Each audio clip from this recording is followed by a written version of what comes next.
pour cette présentation en cette chaude journée. Espérons que ça soit intéressant pour vous. Alors, on va enregistrer la session pour que les personnes qui ne puissent pas participer puissent la regarder par la suite. De même que la présentation sera mise à disposition sur le site d'Innoviris.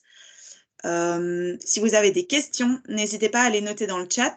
On a prévu une séance de questions-réponses dédiée à la fin de l'événement, mais pour ne pas les oublier, n'hésitez pas à les noter dans le chat s'il y a des questions qui vous viennent à l'esprit pendant les présentations. Alors, hop, ok. Donc, on est rassemblés aujourd'hui pour vous présenter le nouvel appel à projet d'Innoviris qui s'appelle Valorisation de gisements urbains ou Valorisatie van stedelijke afval. Dus het is een oproep voor experimentele projecten en dat woord is heel belangrijk, maar ik zal dat j'en parlerai plus dans la suite de la présentation. Alors, en termes d'agenda, on a l'honneur d'avoir Barbara Tract, la secrétaire d'État à la transition économique et à la recherche scientifique avec nous aujourd'hui pour une petite introduction qui sera suivie par une présentation de l'appel par moi-même et ensuite Julien Dumont, qui est responsable du programme régional en économie circulaire, vous donnera un peu un overview de qu'est-ce qui est disponible en région. Sur cette thématique parce que parmi les prestataires qui sont disponibles, vous pourriez y faire appel dans le cadre de vos projets que vous soumettrez à Innoviris. Voilà, ce sera un petit peu plus clair par la suite. Et donc, on terminera par une session de questions-réponses. Alors, pour la session elle-même, n'hésitez pas à lever votre main pour pouvoir poser votre question à voix haute. Mais en attendant, comme je vous l'ai dit, vous pouvez toujours noter votre question dans la section commentaires. Et on essaiera d'y répondre du coup à ce moment-là. Voilà, je propose du coup de laisser de laisser la parole à Barbara Tract. Super. Excusez-moi, j'ai mis un peu de temps à brancher mon micro. Mesdames et messieurs, dames et heren, bonjour à toutes et à tous. Je voudrais d'abord vous remercier Innoviris pour cette séance d'information et plus que ça pour le lancement de ce nouvel appel à projet axé sur les gisements urbains, des gisements qui sont les ressources dont dispose Bruxelles. Zoals u weet heeft de Brusselse regering zich tot doel gesteld om in 2050 koolstofneutraliteit te benaderen. Dit om over te gaan van een samenleving die afhankelijk is van aardolie, die niet hernieuwbare hulpbronnen overconsumeert, die broeikasgassen uitstoot en die zeer ongelijk is, naar een samenleving die de grenzen van onze planeet en van de biodiversiteit respecteert en die ieder van ons meer solidariteit, autonomie en vrijheid garandeert. De COVID-19-crisis heeft duidelijk gemaakt dat dit project dat wij voor het gewest hebben uitgestippeld, maar meer dan ooit essentieel en dringend is. Pour y arriver, nous devons changer notre modèle économique, un modèle économique qui court après une croissance infinie.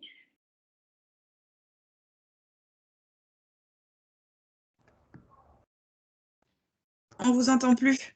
Le son voilà. Donc on doit, heureusement j'ai été avertie, j'espère tout de suite. Donc on doit avancer d'un modèle linéaire vers une économie circulaire. On doit sortir d'un modèle extractif à tout va pour entrer dans une gestion plus parcimonieuse des ressources de la planète. On oublie souvent que derrière 1 kilo des ressources qu'on consomme, il y a en moyenne 60 kilos de ressources qui ont été consommées au préalable. Si on parle, ça dépend évidemment des objets dont on parle, mais si on parle par exemple d'un ordinateur de 2 kilos, il y a derrière l'ordinateur que vous avez, le laptop de 2 kilos, 430 kilos de ressources qui ont été utilisées. Et donc, on voit l'impact de l'importance de réutiliser les déchets comme ressource. Ça a un impact beaucoup plus important que la taille du déchet qu'on réutilise. Et donc, nous y travaillons avec mon collègue Alain Marron, qui est donc le ministre de l'Environnement, mais aussi de la propreté, ici en région de Bruxelles-Capitale. Il a coutume de dire qu'il n'y a pas, qu'il faudrait qu'il devienne en fait non plus le ministre des déchets, mais le ministre des ressources, parce que la ville est une véritable mine, sauf qu'il ne faut pas creuser le sol pour découvrir des ressources naturelles enfouies, mais récupérer ce qui a déjà été utilisé, le rassembler, le réutiliser. C'est encore plus le cas dans une région comme la nôtre, qui est petite, étroite, qui est fort densément peuplée. Les études sur le métabolisme urbain nous ont appris à quel point on était dépendant de l'extérieur de la région de Bruxelles-Capitale pour notre consommation intérieure, et donc réutiliser nos ressources et en fait utiliser les mines dont nous disposons ici en région de Bruxelles-Capitale. De mon côté, en tant que ministre de la Transition économique et de la recherche scientifique, il nous semble important de travailler sur l'ensemble de la chaîne, qui va depuis l'exploitation des gisements urbains jusqu'à la mise à disposition des produits et des services pour répondre aux besoins des Bruxelloises et des Bruxellois. Nous sommes en train, c'est demain le gouvernement, de porter le plan régional d'innovation, de le présenter à nos collègues. Je pense qu'il pourra, j'espère, croiser les doigts, je pense que ce sera le cas, être adopté demain. Et parmi les 6 domaines d'innovation stratégique, donc pour les 6 ou 7 prochaines années, il y a un domaine d'innovation stratégique qui concerne l'utilisation optimale des ressources. Une des actions spécifiques de ce futur plan régional d'innovation correspondra à la stimulation de projets innovants d'expérimentation exploitant les gisements urbains pour réduire les quantités importantes de déchets à Bruxelles et surtout produire localement pour réduire nos émissions indirectes de gaz à effet de serre. Donc, c'est bien dans ce contexte-là qu'on s'inscrit. Il y a de nombreux défis liés à l'exploitation de ces gisements urbains, des défis de faisabilité technique, de faisabilité économique, de viabilité économique, des défis juridiques, voire organisationnels. Pour encourager l'émergence et la croissance de ces initiatives, il faut donner l'opportunité d'expérimenter en amont, avant la mise sur pied et l'offre d'une activité économique. C'est dans ce cadre et en accord donc avec les politiques régionales en matière de déchets, d'économie circulaire, de gestion des ressources, que la région donc a mis en place un cadre d'accompagnement et de financement qui est compatible avec les besoins d'expérimentation des projets innovants et de valorisation des gisements urbains. Et donc, ce nouvel projet, finalement, c'était un chaînon manquant dans cette chaîne de financement et d'innovation. On avait déjà Bicircular, mais Bicircular s'adresse déjà à des projets qui sont plus matures ou plus proches du marché. Ici, nous manquait quelque chose qui est plus en amont et qui permet de tester la viabilité d'idées innovantes liées au réemploi. C'est donc chose faite, on est très contents. On a beaucoup d'attentes et donc on est aussi très curieux de vos projets, impatients aussi de les découvrir et puis de pouvoir les soutenir. Ce seront des projets qui seront des accélérateurs de l'économie circulaire en région de Bruxelles-Capitale. Je pense qu'on doit faire de notre réalité, de nos caractéristiques, petite région, densément peuplée, etc., des atouts pour être innovant et à la pointe de l'innovation en matière d'utilisation des déchets comme ressources. Mais donc, vous avez certainement plein d'idées, nous aussi, on en a. Mais donc, ce sera à vous de les mettre en œuvre. Je ne sais pas, vous pensez peut-être aux textiles, aux déchets alimentaires, aux matériaux de construction. Peut-être que vous pensez à des déchets, au vélo, par exemple, au matelas. Enfin, il y a énormément de déchets qui, avec des idées innovantes, peuvent certainement être réutilisés et réemployés. Donc, on a vraiment hâte de découvrir vos projets. Voilà, voilà. Donc, j'ai vraiment hâte de le découvrir. Je suis très curieuse. Et donc, je cède à présent la parole à Odile Beckmans et à Julien Dubon pour vous présenter plus en détail cet appel à projet. Je vous souhaite une excellente après-midi constructive et inspirante et je vous dis à très bientôt pour découvrir concrètement vos projets. Merci pour votre attention. Danku voor uw aandacht. Super, merci beaucoup pour cette introduction enthousiaste. Nous aussi, on a hâte de les découvrir.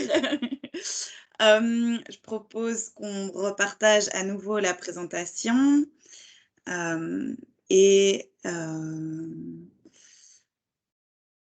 Donc, hop, Voilà, excusez-moi, la technique. Alors, so, donc, voilà, on est là pour parler de ce nouvel appel à projet d'expérimentation sur le thème de la valorisation de gisements urbains. Je rappelle pour ceux qui sont arrivés entre-temps, n'hésitez pas à mettre des questions dans le chat. On y répondra lors de la séance de questions-réponses à la fin, mais comme ça, ces questions ne seront pas oubliées. Alors d'abord, qui sommes-nous Innoviris, c'est possible que vous nous connaissez, peut-être pas. En tout cas, on s'est dit que ça valait toujours la peine de rappeler qui on était. On est l'Institut régional pour la recherche et l'innovation et notre objectif, c'est vraiment de connecter, de stimuler et puis de soutenir financièrement tous les acteurs de l'écosystème innovant de la région Bruxelles-Capitale. Et donc, notre slogan qui est « We Fund Your Future » veut vraiment, c'est ce que cela illustre, c'est qu'on veut contribuer financièrement en soutenant les projets innovants qui travaillent au développement de la région Bruxelles-Capitale. Alors, dus Innoviris heeft 3 ploegen van wetenschappelijke adviseurs. Het strategisch onderzoek, misschien kennen jullie dat team met oproep zoals Co-Create of Experimental Platform. We hebben ook een andere team, wetenschap sensibilisering, maar hier zijn we in het industrieel onderzoek. Onderzoeksteams. En in het industrieel onderzoeksteam, we hebben een open loket. Deze zijn onze klassieke R&D financieringsinstrumenten, maar we hebben ook een andere soort programma's die als we een thema willen promoten of als er lacunes zijn in de R&D projecten die door ons open loket worden ontvangen, dan lanceren we oproepen voor projecten over specifieke thema's of met specifieke modaliteiten. En dus we zijn nu in dat categorie en dus waarom hebben we deze oproep gelanceerd? En het is eerst in het gewestelijk programma voor circulaire economie was het de idee om een programma voor het stimuleren van experimentele projecten rond afval te ontwikkelen. Maar ook, als Barbara terecht heeft gezegd, het is heel belangrijk voor het regio en voor de strategie van de regio om het hergebruik van afval te stimuleren. En dat is waarom Innoviris en het kabinet van Barbara Tracht hebben dit financieringsmechanisme ontwikkeld dat gericht is op bedrijven, op ondernemers en op projecten met korte termijn. Et donc, contrairement donc souvent, à l'heure actuelle, les thématiques économie circulaire sont parfois abordées dans des programmes ou dans des projets tels que Co-Create ou Experimental Platform, mais dans ce cadre-là, c'est toujours en consortium et sur des temporalités plus longues. Et ici, on voulait vraiment un instrument qui puisse être activé par les entrepreneurs eux-mêmes et dont le cadre, dont ils peuvent définir le cadre selon leurs besoins. Alors, l'action en elle-même, de quoi il s'agit? Donc, on est sur un appel à projet qui est dédié aux entrepreneurs, toute forme légale. Ça va tout autant de la SA à la SBL. Il faut tout de même pas, il faut par contre cette forme légale en tant qu'entreprise et si pas des activités économiques à l'heure actuelle, en tout cas l'objectif d'avoir des activités économiques. Par contre, de toute taille. L'objectif des projets et l'objectif de ce programme, c'est vraiment donner la chance aux entrepreneurs de pouvoir expérimenter la faisabilité de leur projet avant de lancer une nouvelle activité ou de réorienter une activité existante qui soit innovante et basée sur la valorisation de gisements urbains. Donc, je définirai ces différents termes un peu plus loin. Alors, quelles sont les tâches qu'on vise? Comme ça a été souligné par Madame la secrétaire d'État, il y a tout ce qui est lié à l'approvisionnement des matières, c'est clé. Quand on travaille avec des gisements urbains, avec des déchets, il est capital de pouvoir... on sait qu'il y a toutes sortes de défis qui sont liés avec avoir accès à ces gisements dans une qualité suffisante, quantité suffisante, à la demande, etc. Et donc ça, et tout ce qui a trait à la mise en forme, par exemple, de ce gisement et le pré-traitement. On sait que c'est capital, donc c'est couvert dans le cadre de cet appel. Il y a aussi toutes les tâches qui ont trait à l'activité elle-même, hein, à l'amélioration, la conception, tous les aspects un peu plus techniques de la production d'un produit ou de la mise en place d'un service autour de la valorisation de gisements urbains, hein, toujours.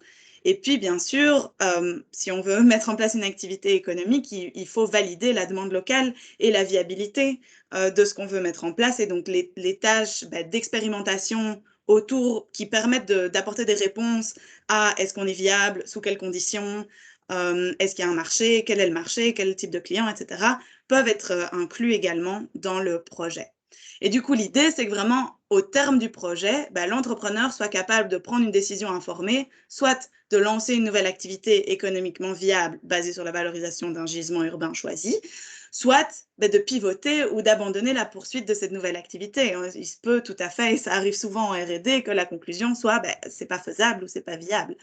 Et donc, du coup, c'est vraiment capital que dans le cadre du projet, il y ait des stratégies pivots, des stratégies de mitigation de risque qui soient explorées, qu'il y ait différentes options qui soient explorées pour maximiser les chances de réussite du projet et de l'activité par la suite. Alors, qu'est-ce qu'on entend par valorisation de gisements urbains? C'est très large. Hein. Pour ce qu'on entend par activité de valorisation, c'est tout ce qui touche à la réparation, la transformation, l'upcycling, le démontage, le remanufacturing, le recyclage. À ce niveau-là, le scope est assez large. Même chose pour ce qu'on entend par gisement urbain. Donc, on le définit ici comme tout flux de matière produit et rejeté par les acteurs de la ville ou transitant sur son territoire. Ou produit et rejeté, pardon, soit. Mais donc, oui, le cadre est assez large à ce niveau-là. Là où se situent plus les restrictions inhérentes au métier d'innoviris et à cet appel à projet, c'est qu'est-ce qui est couvert en termes d'activité. Et donc, en fait, on est, donc je vais essayer d'être le plus clair possible, mais donc on est dans un cadre légal qui est celui de l'étude de faisabilité. Donc, c'est un cadre légal d'aide à la recherche au développement. Et donc, ce qui est important, c'est que ça n'est pas le cadre des aides de minimis que vous connaissez peut-être et qui est le schéma qui est utilisé par l'appel bicirculaire. Et donc, contrairement à d'autres aides de la région ou même d'autres aides d'Innoveris dans lesquelles on tombe dans ce cadre de minimis et donc qui a une limitation de 200 000 euros 200 000 euros max de subsides reçus sur 3 ans, enfin sur 3 années consécutives, ici, on voulait assurer que les entrepreneurs ne tombent pas dans ce cadre-là et donc que l'aide reçue dans le cadre de ce programme-ci ne compte pas pour leur de minimis. Par contre, qui dit cadre légal d'aide R&D dit requirements en termes de ce qui est admis. Et donc, ce qu'on attend, c'est des activités qui soient novatrices. Donc, ça, c'est par rapport aux pionniers du secteur. Donc, il faut être pionnier ou au niveau des pionniers du secteur. Et nouvelles, donc là, ce qu'on veut dire, c'est qu'il faut qu'il y ait des inconnus et des défis qui doivent être surmontés. Et il faut qu'il y ait des risques, il faut que la mise en place de cette activité ne soit pas triviale et que du coup, les risques sous-jacents soient suffisants pour justifier une intervention publique. Ce qu'on attend aussi, c'est que la façon dont, dans le cadre du projet, ces risques sont adressés, ce soit au travers d'une démarche d'expérimentation. Voilà. Alors, dus nu praktische aspecten. Dus projecten moeten kunnen ingediend worden door één bedrijf, maar samenwerkingsprojecten tussen ondernemingen zijn ook mogelijk. Dus niet tussen één bedrijf en een hogeschool of een universiteit. Dat is niet mogelijk, maar tussen twee ondernemers dat kan. En dus alle rechtsvormen zijn oké. Maar dat heb ik al gezegd. Maar je moet een zetel in het BHG hebben. En dat is een voorwaarde van de Europese Unie. Je kunt niet in financiële moeilijkheden zijn. Het financieringspercentage hangt af van de omvang van de onderneming. Dus voor kleine ondernemingen is het 70%. en voor groot 50% en dan middelgroot is intussen. En dus wat dat zegt is dat het bedrijf moet altijd een paar geld brengen naar het project. Dus ja, de kosten zijn delen tussen het regio en het ondernemers. Het project moet een looptijd hebben van minimaal 6 maanden.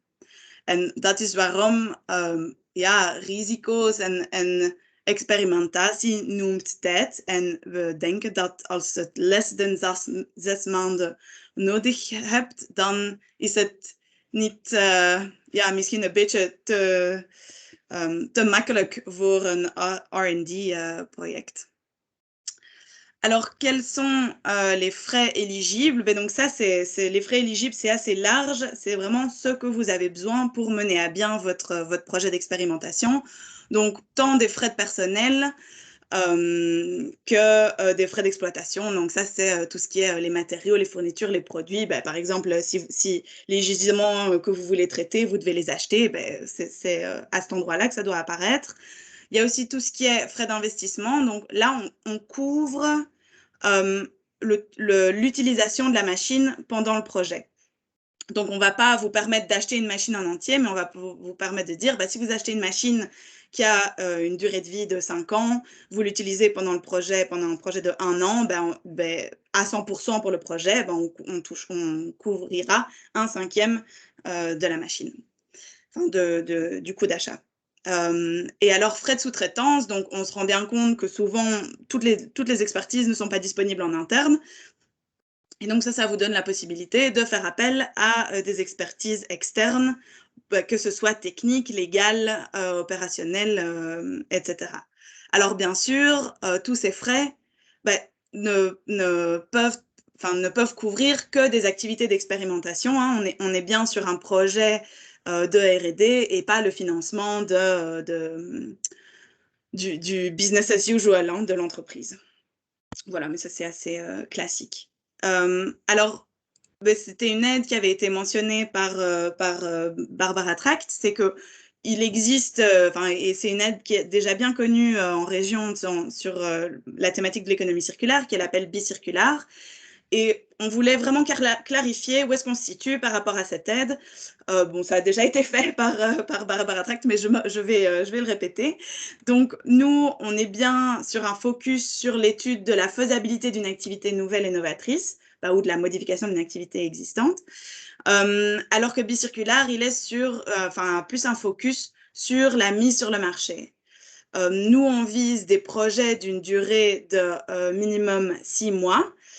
Dans bicirculaire, il y avait une phase d'expérimentation qui était acceptée de max 6 mois, mais comme leur focus était la commercialisation, cette phase devait être assez restreinte. Et ici, dans ce cas-ci, c'est vraiment la raison d'être du projet. Notre thématique aussi est plus restreinte. Donc ici, on est sur les déchets ou les gisements urbains. Bicirculaire couvre l'économie circulaire au sens large. Et donc, ce que je vous expliquais tout à l'heure, on est dans un cadre de financement R&D et donc pas d'aide de Minivis. Et donc, en pratique, en fait, l'appel d'Innoviris est positionné en amont de l'appel bicirculaire. Donc, pour des activités qui sont complexes, l'idée, ce serait, vous faites appel à l'aide Innoviris pour la mettre en place, évaluer le besoin marché, etc. Une fois que vous avez répondu à toutes ces questions et que vous pouvez vous lancer, vous pouvez faire appel, si besoin est, à Bicirculaire pour vous aider dans la phase de commercialisation. Voilà. Alors, de planning nu, de oproep heeft gestart mid-mei, dus 12 mei. Nu, vandaag is de infosessie. En de sluiting van die oproep is eind van augustus. Ik zal beschikbaar gedurende zomer om aan vragen antwoorden. Dus aarzel niet om me een e-mail sturen als jullie vragen hebben. En gedurende september tot december, dan zullen we de evaluatie van de gediende projecten doen. Dus het financiering zal normaal op het budget van 2022 zijn. Alors, quel est le trajet d'évaluation, donc réception des dossiers au plus tard le 31 août. On va faire une première vérification de l'éligibilité et du fit entre le dossier et le programme, et puis une vérification de la qualité. Pour tous les projets qui passent ce stade-là, on organisera une réunion d'instruction où le demandeur aura la possibilité de nous présenter son projet et de répondre à certaines questions. Et après la réalisation de toutes ces réunions d'instruction, Innoviris fera une recommandation au gouvernement pour le financement des projets sélectionnés. Qu'est-ce qu'on va évaluer? C'est toujours bon à savoir au moment où vous concevez votre projet. Donc, tout d'abord, est-ce que le projet est innovant? Est-ce que est pertinent? Est-ce que le gisement urbain est bien identifié? Est-ce qu'il est réaliste? Est-ce que l'activité qui fait l'objet du projet est disruptive par rapport aux pratiques actuelles? Est-ce que sa mise en place représente bien des défis et des inconnus? Et est-ce que ces défis peuvent bien être répondus par des activités de validation, par des expériences autour pour les valider? En fait, ce qu'on veut savoir, c'est est-ce que vous avez bien besoin d'un projet d'expérimentation? Est-ce que c'est en effet nécessaire pour votre projet? Et est-ce que ce que vous voulez faire dans le projet répond bien aux bonnes questions? À ce que vous avez effectivement besoin pour la mise en place de votre activité? J'avais pensé à quelque chose d'autre. Tant pis. Par rapport à la faisabilité et la mise en œuvre, là, ce qu'on regarde, c'est est-ce que le programme de travail est pertinent et réaliste? Alors, on regarde les tâches mêmes, mais on regarde aussi, est-ce que le budget fait du sens? Est-ce que vous disposez bien de l'expertise nécessaire ou est-ce que vous faites appel à de l'expertise pertinente? Et si vous faites appel à de l'expertise pertinente, comment est-ce que vous internalisez ces connaissances pour être sûr de pouvoir se débrouiller par la suite? Puis, est-ce qu'il y a les ressources matérielles en espace d'expérimentation, etc., disponibles pour mener à bien le projet? On regarde ensuite l'impact stratégique et économique. Donc, l'idée, c'est vraiment qu'à la fin du projet, il puisse y avoir la mise en place d'une nouvelle activité économique autour de la valorisation de gisements urbains. Et donc, du coup, il faut montrer qu'il y a un potentiel de cette activité. Alors, bien sûr, on se rend bien compte que dans le cadre du projet, vous allez valider toute une série d'hypothèses. Et donc, il y a plein de choses qui sont en suspens au moment où vous établissez un premier plan financier et un premier business model. Mais c'est le moment aussi de s'assurer que les questions que vous avez, vous allez y répondre pendant le projet. Et que donc, à la fin du projet, vous aurez tout ce qu'il vous faut pour pouvoir affiner et confirmer ce plan financier et ce business model. Et alors, enfin, tous les projets qu'Innoviris finance doivent avoir un impact social, environnemental ou écosystémique. Ça, généralement, si vous êtes bien dans le thème de l'appel, il ne devrait pas y avoir de problème avec le fait d'avoir un impact environnemental potentiel positif. Voilà. Je me rends compte que j'ai déjà dit tout ce que je voulais dire. Pour plus d'infos, il y a le règlement sur la page web d'Innoviris. Il y a aussi le formulaire et comme je l'ai dit, je suis relativement disponible pendant l'été. Donc, si vous avez une idée de projet et que vous voulez être sûr que ça rentre dans le cadre de l'appel, n'hésitez pas à m'envoyer un mail avec un bref descriptif de votre projet. On essaye vraiment d'éviter au maximum le fait que vous vous lanciez à tête baissée dans la rédaction d'un dossier alors que vos besoins ne sont pas en lien avec le cadre du programme. Voilà, donc si vous pensez à des questions, n'hésitez pas à les noter. On reviendra tout à l'heure à la séance de questions-réponses. Et maintenant, je vais laisser la place à Julien qui va un peu vous présenter ce qui existe en région, puisque ça a été mentionné par Barbara Tract et puis vous le voyez au travers de Bicirculaire. L'économie circulaire est un thème pas nouveau pour la région. Il existe des choses et donc c'est toujours bien de rappeler ce qui est disponible. Donc voilà, Julien, je te laisse la parole. Merci Odile. Donc, je vais vite partager ma petite présentation. Alors, forcément.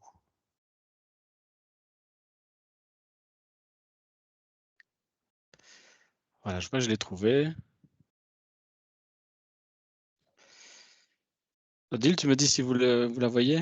Ouais, on voit la fenêtre PowerPoint. Ouais. Donc là, en slide, ça marche? Ouais, c'est bon, parfait. Parfait. Donc bonjour tout le monde. Donc moi, c'est Julien Dumont.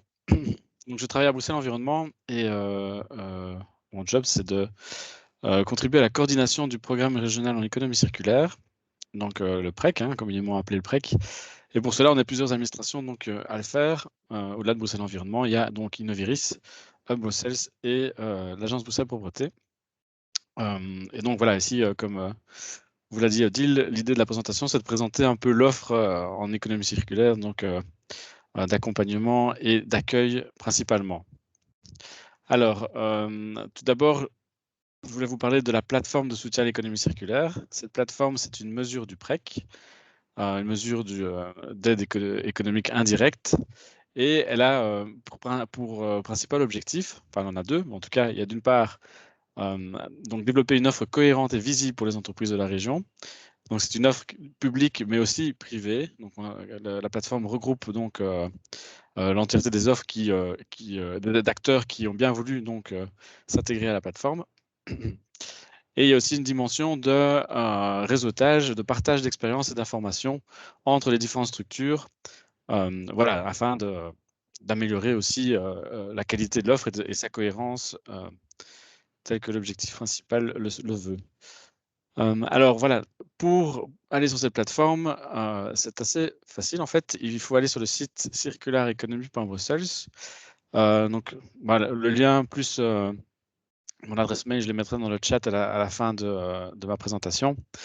Mais donc en fait, vous arrivez sur le site du PREC et très vite, donc il suffit de mettre que vous êtes une entreprise et vous arrivez sur cette page-ci et où vous pouvez sélectionner donc le besoin qui est le vôtre, donc vous informer, vous inspirer, vous financer, mais aussi donc vous faire accompagner et vous localiser sur le territoire bruxellois. Donc, voilà. Alors, sur l'accompagnement de manière plus spécifique, la plateforme regroupe 38 offres. Donc d'abord, la plateforme est déclinée comme ça. Hein, donc d'une part, les offres générales et puis deux secteurs qui sont importants pour le PREC. C'est au-delà des ressources déchets, c'est l'alimentation et la construction. Et donc ici, c'est pas là-dessus qu'on va se concentrer. Mais donc voilà, ça va vraiment de l'accompagnement sur les business models circulaires, au développement de projets multi-acteurs et à la valorisation de gisements urbains. Alors les différentes structures qui offrent donc un accompagnement, ça va de Hub Brussels, hein, donc la structure publique régionale d'accompagnement des entreprises, à aussi Irisfer, donc qui travaille spécifiquement sur l'écologie industrielle. Et puis, donc, les GEL aussi, les guichets d'économie locale. Il y en a 5 ici à Bruxelles, dont un qui est à Saint-Gilles, le village partenaire, et qui développe aussi pour des projets durables le projet Village Finance. Et ensuite, le MAD, bien sûr, et une offre privée. Voilà je ne veux pas tous les citer, mais en tout cas, ils sont tous présents sur la plateforme si jamais vous souhaitez approfondir certains. Alors, un petit slide sur l'offre d'accompagnement de Bruxelles Environnement. Maintenant qu'à Bruxelles Environnement, en fait, on travaille beaucoup avec un système de facilitateurs. Et donc, en gros, le principe des facilitateurs de Bruxelles Environnement, c'est d'avoir un helpdesk, un point de contact, un guichet d'entrée sur des thématiques. Et donc, il y en a toute une multitude en fonction des thématiques environnementales ABE. Donc, il y en a un sur les déchets ressources, sur de la construction, la mobilité, l'alimentation, l'éco-gestion. Et donc, voilà, là, c'est d'abord donc de la formation de première ligne. Et ensuite, en fonction des besoins, si cela nécessite vraiment de l'expertise particulière, vous êtes renvoyé vers des experts compétents en la matière. Et par rapport à cet appel à projet, il y a aussi spécifiquement donc, un tout nouveau facilitateur qui est le facilitateur biodéchets pour les professionnels, qui a été créé cette année. Donc j'ai remis les adresses mail ici pour donc c'est aussi un gisement urbain, hein, donc les biodéchets, et un facilitateur en création.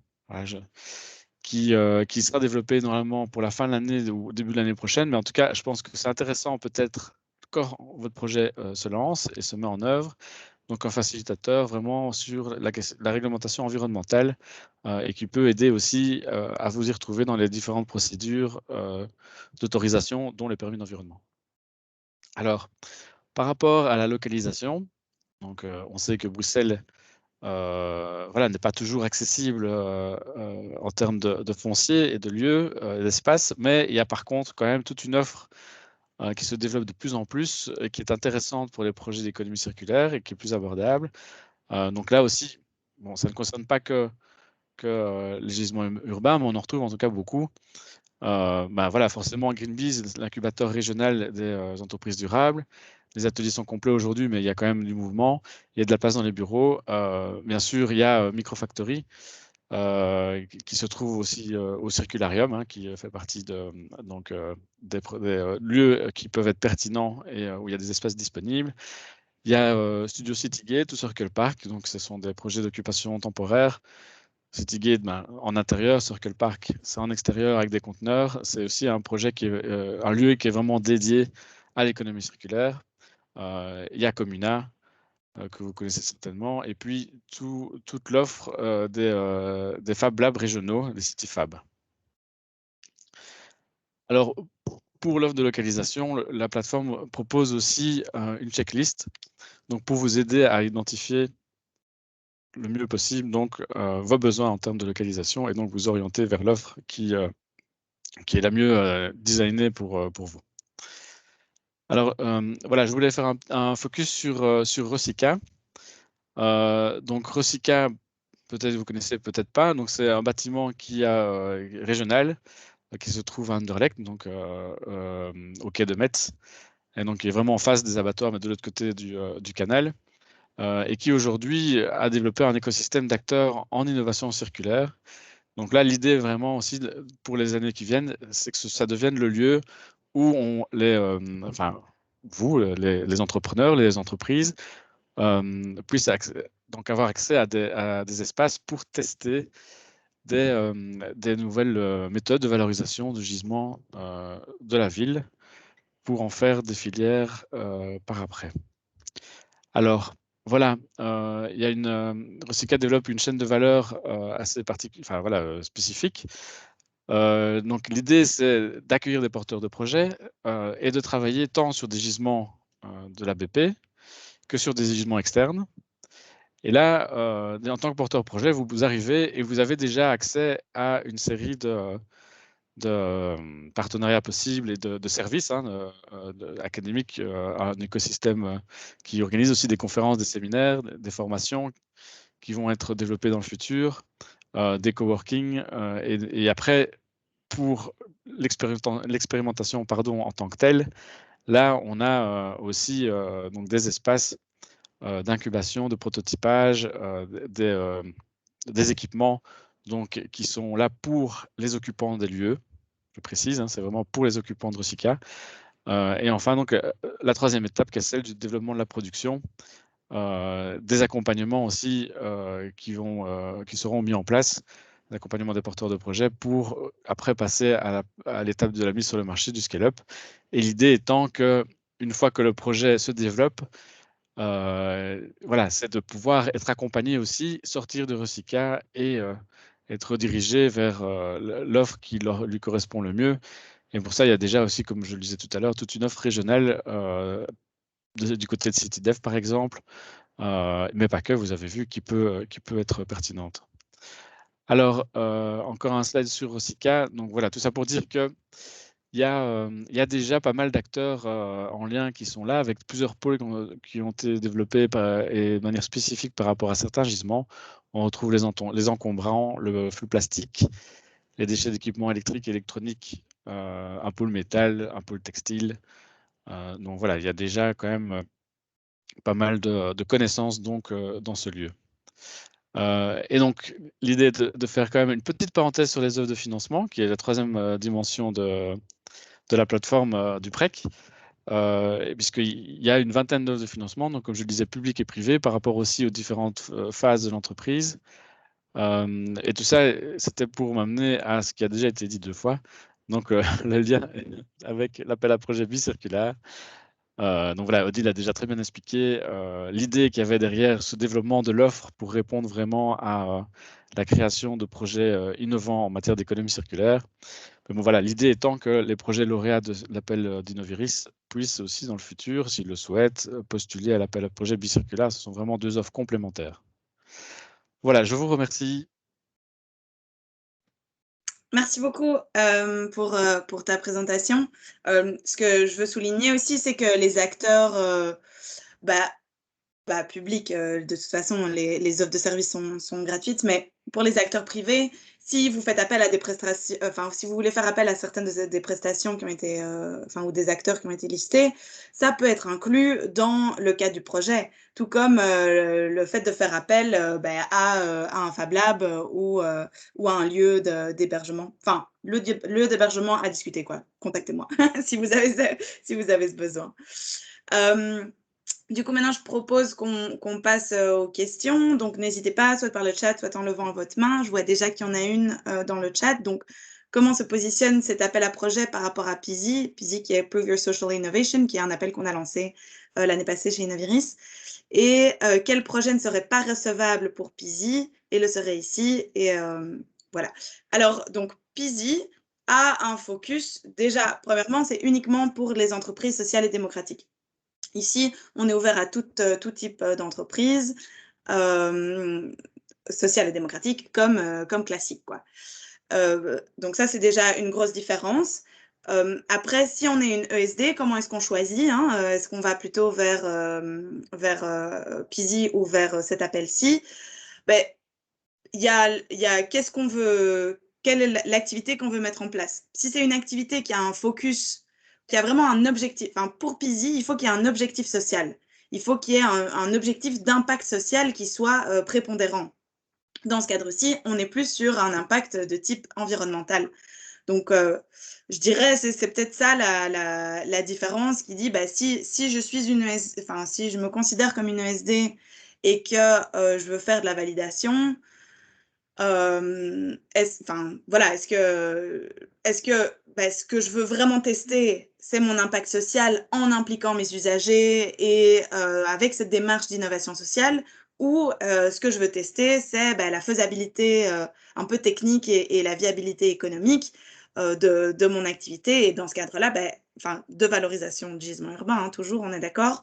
Dans ce cadre-là, il faudrait se diriger plutôt vers cet appel-ci. Donc, je ne sais pas si ça a été clair. N'hésitez pas à me demander des précisions si ça ne l'a pas été. Puis après, il y a aussi la différence en termes de montant et de cadre légal, hein. Donc, PISI, on est sur du de minimis, ici pas. Et PISI est plafonné à 100 000 € par projet d'aide financière. Et ici, on est plus sur un pourcentage du budget total, quoi. Donc, sans limite de budget. Voilà.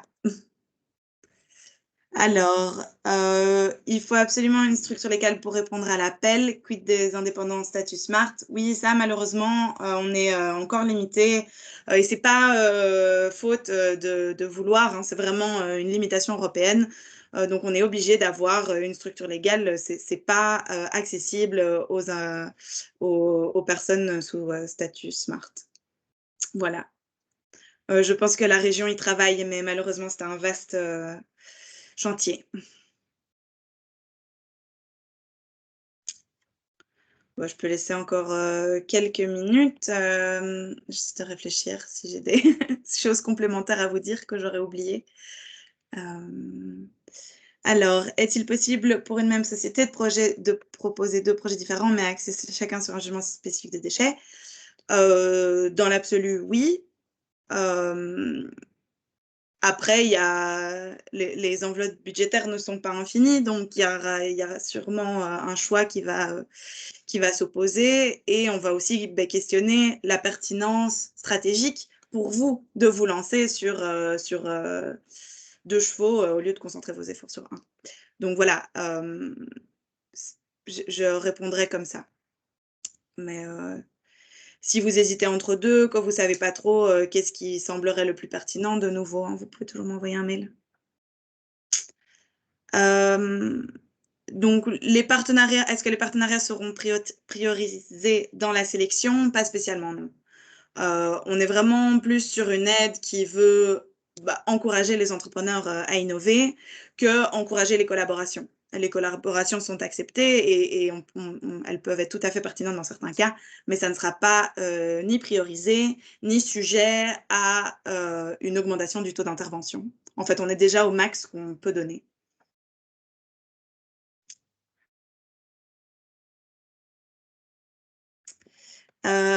Et certains gisements, est-ce qu'il y aura une priorité qui sera donnée à certains gisements? Non, non plus. C'est vraiment la qualité des projets et la pertinence par rapport au cadre de l'appel qui seront priorisés plutôt qu'un gisement particulier.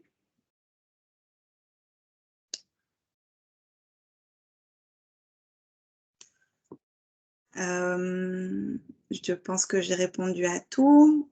Si vous avez plus d'autres questions, c'est bon, on dirait que non. Merci beaucoup d'avoir participé aujourd'hui. N'hésitez pas à en parler autour de vous aussi si vous connaissez des gens que ça pourrait intéresser.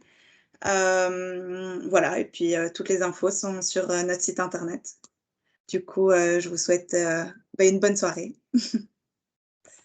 Merci beaucoup, merci Julien d'être intervenu et merci à Barbara pour son intervention également.